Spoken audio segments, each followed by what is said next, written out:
I would say absolutely do it. I think the world needs more entrepreneurs.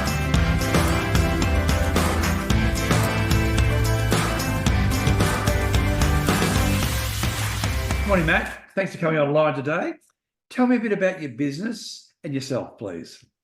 Sure. Well, thank you for having me on. So yeah, Matt Woodard. I'm the founder of Scalr. So Scalr is a TA, talent acquisition advisory business.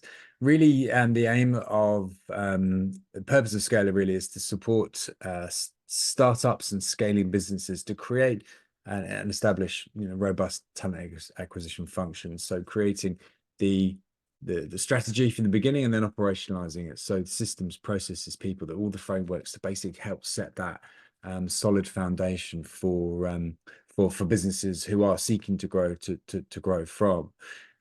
My background, I'm pushing nearly 20 years in recruitment. It was only ever going to be a stopgap for me when I arrived in New Zealand. In the 15 or so years ago.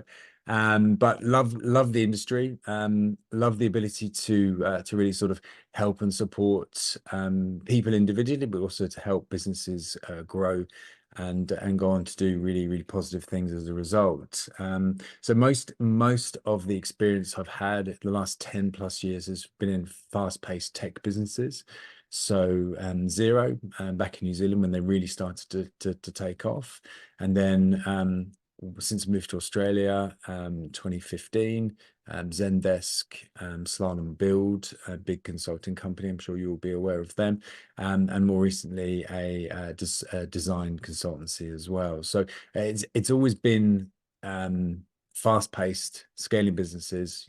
Kind of building the plane as you fly it. It's that analogy I've used so many times over the years, but it really is that. So helping to address challenges and really sort of create systems and processes for organizations as they're scaling. Sort of like, every day was a pivot, every day was something doing something different. So that was kind of what really appealed to me, what really attracted me to that industry, that there was no sort of business as usual. It was all fast paced, sort of thinking on your feet kind of work. Yeah, and learning on the job, of course. Yeah, of course. Given New Zealand and Australia, what geographic area do you cover now? Mostly it's Australia, but New Zealand. I've got a strong connection, strong network, and strong understanding of how things working over there as well. So I have been talking to a few people about doing some work in New Zealand as well. Who'd be your ideal client or customer now? I think it's going to be an organization. I mean, I was going to say in tech, but it really doesn't matter to me. It's more an organization who has an appetite to grow, who maybe have just received some funding and now have a mandate for growth to scale the business, but don't really have a sense of how exactly to go about doing it. That's often the case, isn't it? You have this great idea, but you don't necessarily know how all the other functions of the business work. I'm as we were talking before about starting a business, and it's amazing things that you don't know. And I think talent acquisition is certainly one of those things that you don't necessarily know when you come in and have a great idea for an app or a product. So that's really where I sort of see myself slotting in, is coming in and really providing that support, providing that rigor, helping, growing alongside a business, helping the business sort of make the decisions that they are comfortable with and that they can buy into, and that will embed within the business to help them ultimately grow. What's the biggest challenge you're facing in business right now? The biggest challenge has absolutely been the sort of state of the economy over the last sort of 6 to 9 months. I was made redundant from my last role in March last year. Made the decision to start Scalr. I'd see there being a really strong fit in the market, but unfortunately, just the way that the economy's been in the last sort of 6 months, 9 months, has just meant that there hasn't been budgets available for these kind of services. Talent acquisition as an industry has been really heavily hit. It's very much the roller coaster in this industry. During During COVID, we were the most in demand sort of skill around. You know, we were outstripping like even developers, software engineers in terms of demand for roles. And you know, because everyone was looking to grow. Now, sort of fast forward sort of 24 months or so, and everything has really slowed down, and organizations have been shedding TA people left, right, and center. I think I kind of feel like it's a bit of a short-sighted move, but you understand if you're not hiring, then there's probably not a need for that either. So that's really been the biggest challenge for me, is that the market has kind of slowed to a point. But I think all the signs seem to be that the US and Europe are really getting more confidence in terms of hiring again. You see some of the big tech companies in the US are starting to bring a lot more recruiters on, and hiring generally. So that's positive signs that will hopefully flow through to Australia and New Zealand. You know, this year everyone seems to think that February is going to be a bit of a tipping point for the market. So fingers crossed for that. What's the biggest learning you've had since being a business owner? Oh, it's I guess I was really pretty naive when I sort of first started sort of Scalar, sort of launched back in June last year. And I think it was amazing to realize how little I knew about running a business. I think it's very much going back. It feels like sort of going back to the start. You know, I've come from being a sort of leader in talent acquisition, and you know, really knowing my craft, to actually going, well, I haven't got a clue how to do payroll. I don't have a clue how to do marketing. I don't have how to do any Yeah. of this stuff. And it's really learning on the fly. You know, I think every day is an opportunity to learn, and it's something that I've you know, while it's terrifying, you know, that having that regular paycheck that's not coming through, I think the opportunity to learn and actually grow something that I'm really passionate about has been the biggest thing for me. Right. What's the what have you learned about yourself during this journey? Yeah, no, that's a really good question. I think there's so much that I learned about myself, so much that I've learned about in terms of what I really am, what I'm really passionate about, what I want to achieve, and again, what I'm good at. Um, that has probably been the biggest thing for me. It's quite confronting when you realize that actually you don't have skills in certain areas, and you have to learn these things from scratch. But again, while you know, while it does feel like a grind sometimes when you are by yourself and you're trying to work out these things. You know, I had I had a situation yesterday where I was trying to do something in terms to create some email marketing campaigns, and I just couldn't get the system, the tech to work. So I'm fortunate that I've surrounded myself by experts in other fields that I could actually sort of reach out to them and say, please, can you help me with this? So, you know, I think that's the biggest challenge, that you can't just call the IT team and say, hey, I'm Yeah. struggling with this. Can you come and help me? You know, Yeah. you have to sort of try these things yourself, and then sort of seek out that external support. So I think that's been the biggest challenge has been sort of, you know, working it all out myself. But I think that's also been the biggest learning for me as well, that I actually do have that resilience and that drive to actually want to make it work. I think that's the hardest thing about, you know, running your own business, is that having that constant drive, even when you're having difficult situations and difficult moments, which I've had many, that you want to keep going and you want to make a success of things. But it also helps you relate better to the clients you want to attract for scaling. So it's a good Yeah. thing for the put together, really. Yeah. No, that's a really good point. Yeah, you're absolutely right. And I think hopefully my experience will mean that translates well to organizations, because I understand what they're Yeah. seeking to do. I understand how frustrating it is when you don't have a robust process and function in place to actually sort of be consistent and provide a great experience to the candidates, provide a great experience to the people, the hiring managers using the process. I understand that, and hopefully what Scalr is aiming to do is to sort of take some of that stress away from these organizations, because really what they want to focus on is having good ideas, growing the business, and accelerating that way. They don't want to have to be constantly let down by ineffective processes around people, which ultimately, people are the most important part of any business. How do you find inspiration each day to keep going and doing what you're doing?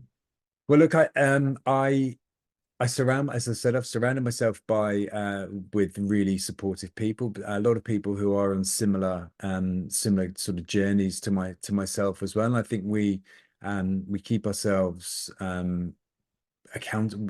We keep each other accountable. We keep our we sort of identify, I guess, when there's down, when each other is having down moments, and sort of try and provide that sort of reassurance that actually we are going the right way. And I think just little wins along the way just keep you motivated and keep you focused on the journey as well. And I think you just have to appreciate that it is a journey, and there's it and there will be bumps along the road, but as long as you feel like you're moving forward, however slow it might feel sometimes, as long as you are still moving forward, then you're going in the right direction. Are there any favorite quotes or sayings or even mentors that you keep helps you keep focused?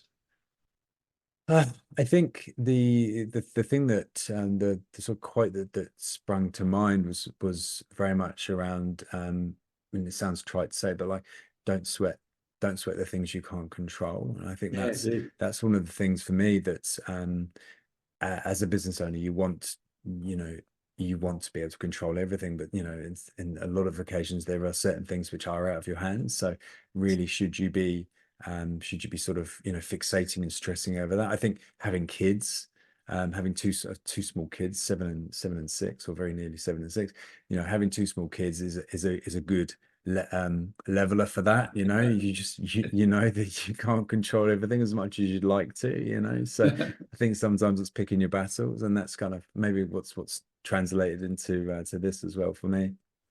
Perfect. What would you say to anyone thinking of going into business?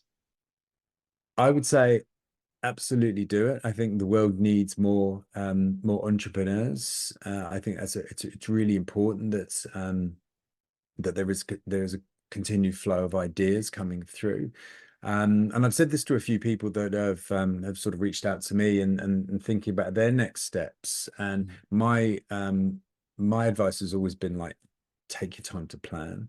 A lot of these people are in roles at the moment, but I think it's challenging when you're in a job to think about the next thing. But like, if you're serious about that, think about the end goal. Give yourself a time frame, and then sort of build a plan backwards from there. Make sure you've got a solid idea, make sure you've got sort of you've identified market fit, and start creating the collateral. And that's what took me, Milton, that's what took me quite a long time to sort of really get clear in my mind exactly what I wanted my offering to be, because I'd done sort of all facets of recruitment. Yeah. That it took me a little while to really sort of solidify what's the thing that's going to make me want to get out of bed in the morning and do this, and face the obvious challenges that I will come up against. And I think solidifying that in your mind ahead of time is really, really important, and making sure you've got a clear plan, that when you're ready to hit the go button, that you are really clear about who you're going after and why you're doing it, and what your offering is. What's the best advice you give to your 18-year-old self?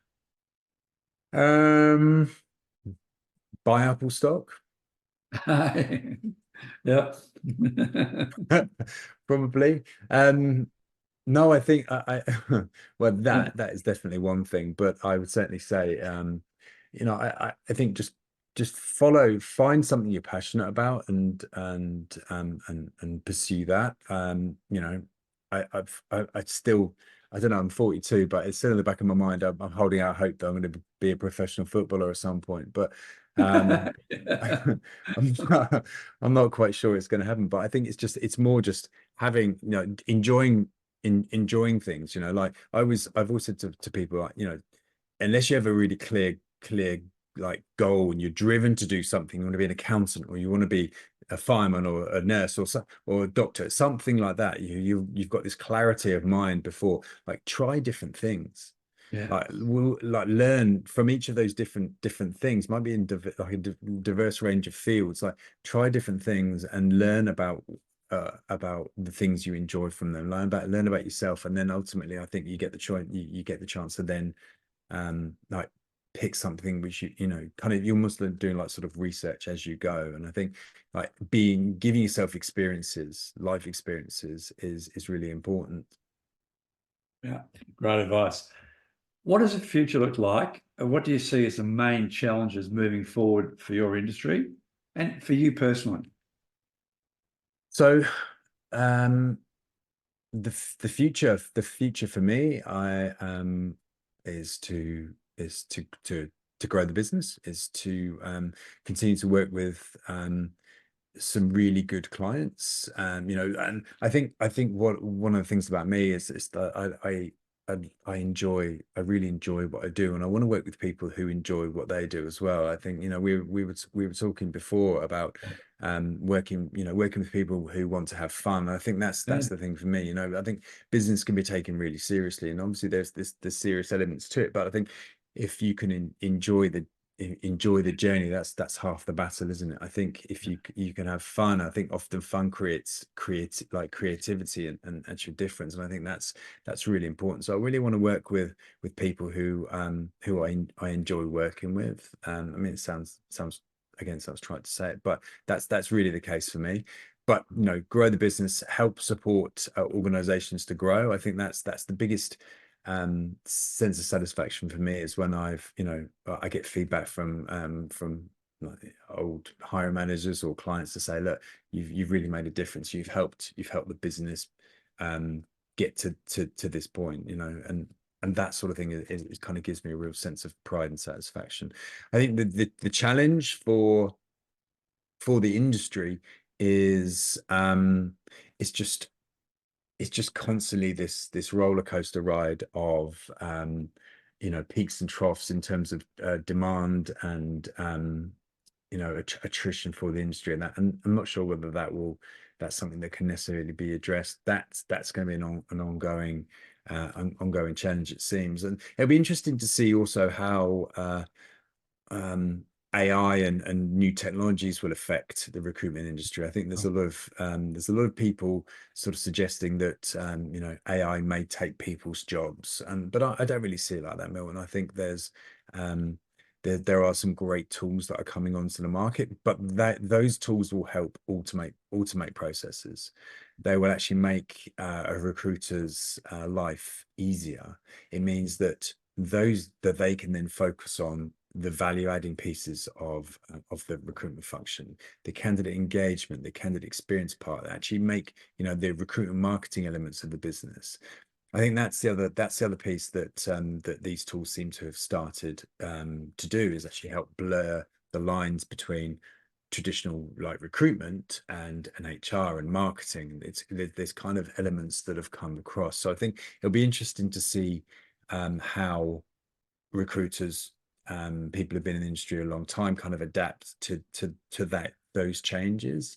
I think it's the ones that are embracing that change and new technologies will be the ones that thrive the most, I think. Right. Matt, that's been great. Thanks so much for your wisdom and just what you've been going through too. I think that's so important that you've been so open about it too, which means so much more. You can relate to businesses you want to target anyway. So that is a real strength to have that too. And I think it's important you can try and be more resilient and use that, as you obviously are, to actually drive the business, which is so well done. It's been really good Thank you talking very to you. much. Thank you so much. Lovely to speak with you. Thank you so much.